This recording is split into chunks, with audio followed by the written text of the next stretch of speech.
सबसे पहला thank you so much Janhvi जी।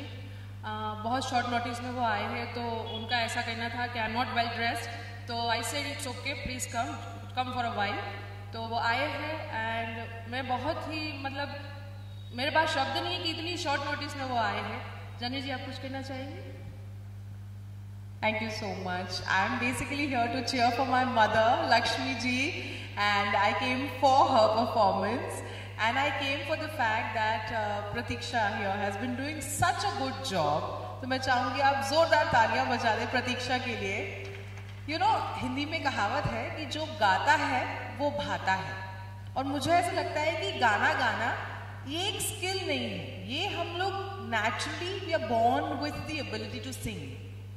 ऐसा कहा जाता है कि पूरे ब्रह्मांड की भी एक ध्वनि है, सब चीज ध्वनि पर ही चलती है। हमारी धड़कन भी एक रिदम पे चलती है, हमारी सांस की भी एक रिदम है, हमारे थॉट्स भी जब हम मेडिटेट करते हैं तो पता चलता है कि एक रिदम पे ही चल रहे हैं। The whole world operates on music, and Pratiksha उस म्यूजिक को टैप करके हमें थोड़ा सा और ट्यून में लेकर आती हैं। तो प्रतीक्षा बेसिकली आप भगवान का काम कर रही हैं, she is doing God's work.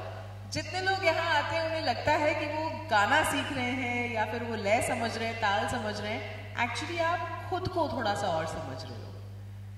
आज ऐसे वर्ल्ड में हम जा रहे हैं वहाँ जहाँ बहुत ज़्यादा हम लोग डिजिटल चीज़ों पे डिपेंड करते हैं। We are always looking at news, we are always getting distracted by the wrong in the world. ऐसे में शोर के बीच खुद की आवाज़ को सुनकर अपनी लय पर, अपनी ध्वनि पर चल पाना, ये एक मेडिटेशन का रूप ही है जो आप यहाँ प्रतीक्षा के साथ सीख रहे हैं। So all the very best to all of you. I am sorry I just came घर से फटाफट भागते हुए, but I am so glad to be here and it's lovely to see such wonderful people.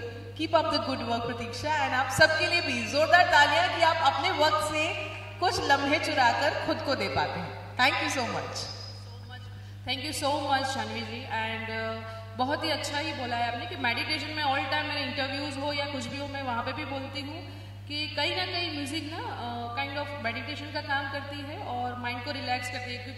क्योंकि घर पे तो obviously कुछ ना कुछ चलता रहता है ना। कभी फाइटिंग चलती है, कभी हस्बैंड के साथ, कभी कुछ ना कुछ चलता रहता है। तो मैं सबसे रिक्वेस्ट करती हूँ कि वीक में एक बार थोड़ा सा टाइम निकाल के खुद, ऐसा नहीं बोल रही कोई भी क्लास में जाइए, पर एक तो गाना सुन लो, ईयरबड्स डाल के, हैंड फ्री डाल के ना, या फिर कोने में जाके अच्छे सा एक जगजीत सिंह की गजल भी सुन लो ना, तो बहुत अच्छा होगा, है ना। तो and specially so you know, being an RJ यानी रेडियो पे बोलती हूँ, तो अक्सर लोग पूछते हैं कि रेडियो वाले लोग हमेशा खुश कैसे रहते हैं। आपने कभी रेडियो पे ट्यून किया है और कोई दुखी सुनाई दिया है आपको कि अरे जिंदगी बड़ी दुखी है यार, आज तो मेरा लोन का EMI आया है, सास ने बहुत ककड़ाहट की, कभी सुना है आपने ऐसा? हम लोग हमेशा पॉजिटिव साउंड करते हैं ना, अरे good morning, it's a fantastic day and today you know what's gonna happen. आपको सिग्नल पे शायद थोड़ा ट्रैफिक मिलेगा, बट यू नो व्हाट, एक अच्छा गाना सुनाती हूँ जिसको सुनकर आपका मूड बन जाएगा। हमेशा ऐसी एनर्जी में सुनते हो ना आप हमें। क्यों सुनते हो ऐसी एनर्जी में? क्योंकि हमारी संगत संगीत की है। अगर संगीत के साथ संगत कर ली तो आपका मन हमेशा प्रसन्न रहेगा। दूसरी बात, कुछ लोग होते हैं जो म्यूजिक में भी फिर दुखियारे गाने सुनते हैं कि अरे जिंदगी में दुख इनफ नहीं है, मैं जरा और ढूंढ के जो सबसे रोने वाले गाने हैं वो सुनूंगा, और फिर सोचते हैं यार गाना भी सुनो लेकिन दुखी हूं। अरे भैया, क्योंकि आपने वो गाना दुखियारा सुना ना, थोड़े मजेदार गाने सुनो, खुश रहो, है ना। Sangeet is a portal, it's a magical portal to tap into some wonderful energies. So make sure you're listening to music that uplifts you, that makes you happy, that makes you want to dance. लोगों को समझने दो कि यार ये पागल ये नाच रहा है, आप इतने खुश रहो कि आपको किसी के वैलिडेशन की जरूरत ना पड़े, और जैसा चाहे वैसा गाओ, जो प्रतीक्षा भी कहती हैं। So wonderful job and thank you so much for having me here again. Thanks for the speech and thank you so much, Janvi. Thanks to be here. Thank you, Dev. Thank you.